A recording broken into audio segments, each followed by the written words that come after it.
Hi everyone, welcome to इमा 1111। मैं हूँ इमा अ थिंकर और मैंने जितने भी क्वेश्चंस आपने पूछे थे उनके बारे में बहुत कुछ सोचा है जो आज हम डिस्कस करेंगे।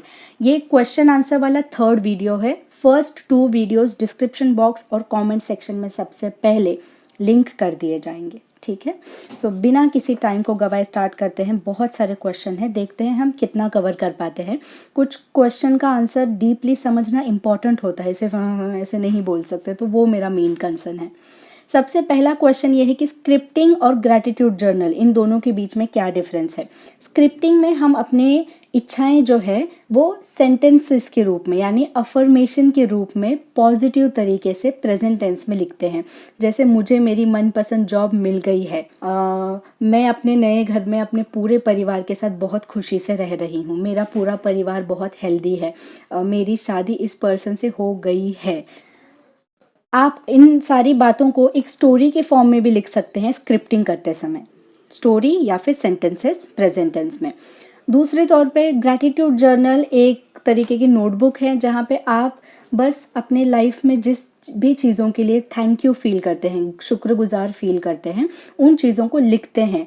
अब वैसे तो इन्हें लिखने की ज़रूरत नहीं है, ग्रैटिट्यूड एक एटीट्यूड है, उससे अब अपने एटीट्यूड को रोज़ रोज़ क्या लिखना, वो हर पल चलता रहता है मन में। लेकिन जो लोग रोज़ नहीं प्रैक्टिस कर पाते, जिनके अंदर तक अभी तक नहीं आया है वो, उनके लिए ग्रैटिट्यूड जर्नल काम करता है बहुत अच्छे से। क्योंकि हर रोज़ अगर आप आदत लगाएंगे कि मैं रोज़ रात को तो अपने लाइफ के लिए ग्रेटफुल रहूंगी, 10 अच्छी बातें जिनके लिए मैं ग्रेटफुल हूँ वो बातें लिखूंगी और फिर ही सोऊंगी, ये आप रूटीन बनाना चाहते हैं तो रिकॉर्ड रखने के लिए वो नोटबुक अच्छी है, ठीक है। ठीक है, अगर प्रेजेंट टेंस वाले अफर्मेशन के बारे में आपको कुछ डाउट आया हो मन में तो मैं वो बता देती हूँ कि लोग थोड़े से ज़्यादा परफेक्ट होने की कोशिश करते हैं कि प्रेजेंट टेंस ही होना चाहिए, प्रेजेंट कंटिन्यूस टेंस नहीं होना चाहिए। मुझे हिंदी में नहीं पता, आई एम सॉरी, पर आप समझ रहे हो मेरी बात को, कि हो रही है या हो गई है या हुई है, ये सारे सेंटेंसेस सही हैं। लेकिन थी, होने वाली है, ये पास्ट और फ्यूचर नहीं होना चाहिए। प्रेजेंट टेंस में आप जैसे भी लिख सको लिखो। इम्पॉर्टेंट क्या है, आपके अंदर वो फीलिंग। नेक्स्ट क्वेश्चन ये है कि मेंटल एक्शंस के बारे में मैं अपने चैनल पे बहुत बार बात करती हूँ, तो एग्जैक्टली मेंटल एक्शंस क्या है, प्लीज़ एक्सप्लेन। मेंटल एक्शंस यानी कि जिन भी चीज़ों के ऊपर हमारा कंट्रोल नहीं होता है, जैसे अभी ये जो पैंडमिक आया है, दुनिया में जो क्राइम रेट बढ़ रहा है, कितने सारे लोग भूखे हैं, कितने सारे लोग अपनी जान गंवा रहे हैं, इसमें हम क्या एक्शन ले सकते हैं। बहुत थोड़ा सा एक्शन ले सकते हैं, फिजिकली किसी की मदद करना एंड ऑल। लेकिन ज़्यादा से ज़्यादा मेंटल एक्शन रख सकते हैं कि दूसरों के लिए प्रे करना, खुद के लिए प्रे करना, सबका भला हो ऐसा एक एटीट्यूड अपने मन में रखना। या फिर आपकी कोई पर्सनल विश है ना, तो उसमें आपको बिलीव रखना होता है, विश्वास रखना होता है कि ये बात मेरे लिए पॉसिबल है, ये जो विश है ये मेरे पास ज़रूर आएगी। इसी को कहते हैं mental action. Believing and thinking good thoughts and having vishwas in your wish is mental actions. Next question is कि मैं ये कैसे जान सकती हूँ कि जो भी मैं मैनिफेस्ट कर रही हूँ वो मैं प्यार से कर रही हूँ, खुद के लिए कर रही हूँ, या किसी ईगो में या नेगेटिव इमोशन में आके कर रही हूँ। इनका मतलब ये है पूछने का कि अगर मुझसे किसी ने कहा कि तू ना कभी टॉल नहीं हो सकती, तो फिर मैं ईगो में आ जाऊंगी कि हाँ अब मैं करके ही दिखाऊंगी, और मैं टॉल हो जाऊं वो मेरा इंटेंशन नहीं है, इसको मैं प्रूव करके रहूंगी, वो वाला एक इंटेंशन आ जाता है मन में। ये इनका सवाल है। तो इसके लिए आप साइलेंटली बैठिए, अपने आप के मन में अपनी विश को लेकर जितनी भी बातें आ रही हैं वो आने दीजिए, सोचते रहिए किसी के बोलने पर क्या आपने ये एक्शन लिया है, क्यों आपको ये चाहिए, आपका वाई, आपका रीज़न बहुत स्ट्रांग होना चाहिए। Why do you want it. Next question is how to bring change in orthodox people या फिर फैमिली। जो भी लोग बहुत स्ट्रिक्ट होते हैं, अपनी बात से हटने के लिए, अपने ओपिनियन को चेंज करने के लिए, न्यू बातों को एक्सेप्ट करने के लिए रेडी नहीं होते हैं, उन लोगों को चेंज कैसे करें। हम किसी को चेंज नहीं कर सकते इस पूरे दुनिया में, किसी पर भी नहीं। हम सिर्फ अपने आप को चेंज कर सकते हैं, अपने आप के रिएक्शन को, अपने माइंडसेट को, उनको देखने के अपने नज़रिए को ही हम कंट्रोल कर सकते हैं। तो उनके ऐसी थिंकिंग के पीछे कुछ ना कुछ उनका रीज़न होगा, ठीक है। लेकिन अगर आप ये क्वेश्चन पूछ रहे हो, इसका मतलब उनकी थिंकिंग कहीं ना कहीं आपको अफेक्ट कर रही है, आपके करियर में, लव में, जॉब में, कहीं भी। तो उसको कैसे मैनिफेस्ट करें।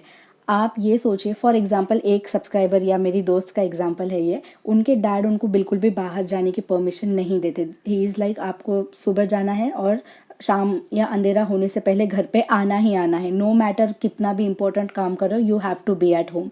तो वो कैसे इमेजिन करेंगी इस बात को? ऑर्थोडॉक्स थिंकिंग है ना, कैसे चेंज करेंगे उसको?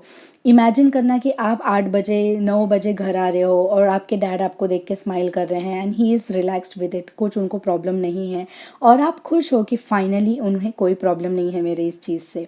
ये बस एक एग्जांपल है, इसको जिसने ये क्वेश्चन पूछा है आप इसे अपनी प्रॉब्लम से कनेक्ट करके मनचाही चीज़ें मैनिफेस्ट कर सकते हैं। नेक्स्ट क्वेश्चन बहुत इंपॉर्टेंट है, how to feel good in bad health. जब हमारी हेल्थ खराब है, बहुत खराब सीरियस क्रिटिकल सिचुएशन चल रही है, उस टाइम पे यू लूज़ होप, ठीक है, बिकॉज मेनली आपकी बॉडी गिव अप कर देती है, फिर आपका माइंड गिव अप कर देता है, इसके वजह से आपके थॉट्स पे भी असर होने लगता है उस बात का।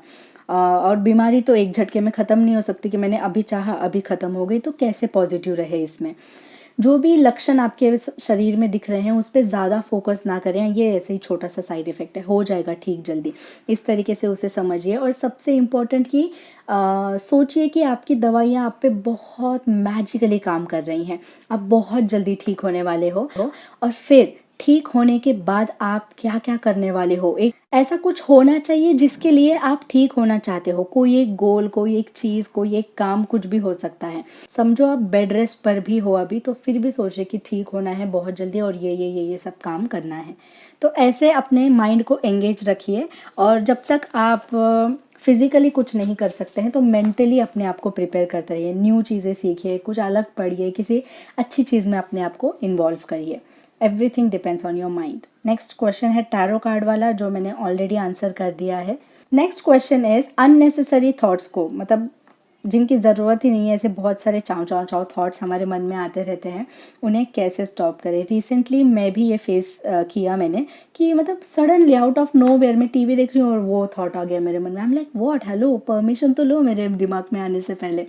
सो ऐसा जब भी होता है, स्टार्ट डीप ब्रीदिंग। जो भी आपने सोचा है वो ऑफकोर्स नेगेटिव ही होगा, जो आपको परेशान कर देगा, तो उसके बदले आप क्या चाहते हो, तुम चाहते क्या हो, वो वाला सीन आपको इमेजिन करना है। और फिर सबसे इम्पॉर्टेंट, लॉ ऑफ अट्रैक्शन को नहीं फॉलो करना है, आपको तुरंत अपने माइंड को डिस्ट्रैक्ट करना है। कोई कॉमेडी शो देख लो, कोई अच्छा गाना सुन लो, किसी से बात कर लो, या फिर इंस्टाग्राम, पिंटरेस्ट, यूट्यूब, कोई अच्छा ऐप खोल लो जो भी आपको पसंद है, और आपका मूड चेंज हो जाएगा, आपका माइंड डिस्ट्रैक्ट हो जाएगा। उसके बाद फिर से लॉ ऑफ अट्रैक्शन पे आना और खुद को याद दिलाना कि देखो ये सब कुछ नहीं होगा, ठीक है। और जो भी थॉट आपके मन में आ रहा है उसका कंप्लीटली अपोजिट सोचिए। फॉर एग्जांपल ऐसे आ रहा है, अगर ये मैं नहीं कर पाया तो, ऐसा नहीं हुआ तो, कट इट। ऐसे मैं तो माइंड में इमेजिन करती हूँ, पता है, ऐसा रेड क्रॉस बड़ा उस थॉट के ऊपर, और फिर सोचते हो ऐसा हो गया तो, मैंने कर दिखाया तो switch it. Next question is कि विजुअलाइज करते समय कुछ भी फीलिंग नहीं आती है, अफर्मेशन लिखते समय भी ब्लैंक, लाइक नो फीलिंग्स। ऐसा इसलिए होता है क्योंकि आप बहुत ही ज़्यादा रिजर्व्ड पर्सन हो, यानी आपने अपने आप को एक्सप्रेस नहीं किया है खुल के कभी किसी और के साथ भी, आप बंद बंद रहते हो बहुत, यू नो। अभी जैसे समझो एक 3-4 लोग बैठे हैं और मैं एक बहुत बंद इंसान हूँ, तो मैं सिर्फ ऐसे बैठे रहूँगी, कोई कोई जोक भी हो रहा है तो वे ऐसे, पता नहीं क्यों एक संकोच वाली फीलिंग मन में होती है। हम एक स्ट्रिक्ट वाली लेयर से कवर कर लेते हैं अपने आप को, वो अंदर का जो बच्चा है वो कहीं खो सा गया है। मतलब बेवजह अगर आप उदास, शांत, गंभीर, गौतम गंभीर जैसे बने रहते हो, तो कुछ तो बात है जो आपको परेशान कर रही है। कुछ कार्मिक लेयर्स हैं जो आपको बिना वजह डिप्रेस्ड कर रही हैं, जिसकी वजह से फीलिंग्स ही नहीं आ रही हैं कुछ भी। और जब आपका हार्ट चक्रा बंद होता है, बहुत सारा मैल उसमें जम जाता है, मैल यानी बुरी फीलिंग्स जम जाती हैं, तो आप कुछ भी अच्छा फील करना स्टॉप कर देते हैं। तो इसके लिए आप लोगों की सेवा करिए, उन्हें हेल्प आउट करिए। और सबसे इंस्टेंट तरीका हार्ट चक्रा को क्लीन करने का वो ये है कि give unconditional love to everyone. लोगों की जितनी हो सके उतनी तारीफ़ करिए, जेन्युइनली तारीफ़, फेक वाली नहीं। आप मतलब जिस तरीके की पर्सनालिटी मैं बता रही हूँ अभी, ये लोग कभी भी खुल के एक्सप्रेस नहीं करते हैं, जो और जाम और क्लोज कर देता है। जैसे हम साइकिल, अगर बाइक ली है आपने, आप उसे यूज़ ही नहीं करो, उसके टायर जम जाएंगे कुछ टाइम बाद, है ना। तो you have to open up, you have to become free, और अपने आप की फीलिंग्स पर ध्यान दीजिए। जब भी कोई फीलिंग आपके मन में आती तो वो क्यों आ रही है, आप ऐसा क्यों फील कर रहे हैं, चाहे वो अच्छा हो या बुरा, उसके पीछे का रीज़न जानने की कोशिश करिए। I hope that will help. नहीं तो कमेंट्स में लोग कमेंट कर ही देंगे बहुत सारा, है ना। लॉ ऑफ अट्रैक्शन को विदाउट टेक्निक्स कैसे यूज़ करें। Law of attraction already without techniques ही चल रहा है। हम अपने आप को अच्छा फील करवाने के लिए करते हैं जो भी हम करते हैं। तो बस एक हैप्पी एटीट्यूड होना चाहिए, अच्छा एटीट्यूड होना चाहिए। आपका जो डेली रूटीन है वो भी आपकी पर्सनालिटी और मूड को बहुत अच्छी तरीके से रिप्रेजेंट करता है। तो सुबह उठकर मेडिटेशन, हेल्दी खाना, गुड मतलब अच्छा खाना होना चाहिए, एक्सरसाइज होना चाहिए थोड़ा सा, तो लाइक 20 मिनट्स या 10 मिनट्स आप एक्टिव होने चाहिए अपने दिन में। किस तरीके के लोग आपके आसपास है, आपका फ्रेंड सर्कल कैसा है, नेगेटिव वाला है या पॉजिटिव वाला है, वो सब डिपेंड करता है। तो ये सारी चीज़ें आपको एज अ पर्सन हैप्पी या सैड या डिप्रेस्ड बना सकती हैं, है ना। तो इन सारी चीज़ों को कंट्रोल करने की कोशिश करिए। एक बुक्स पढ़िए, जिससे आपका थॉट प्रोसेस चेंज हो जाएगा। कोई टेक्निक अप्लाई करने की ज़रूरत नहीं है, मन अच्छा है तो सब अच्छा है। Feel good, be happy, that's the only way to live life. किसी भी टेक्निक की ज़रूरत नहीं है।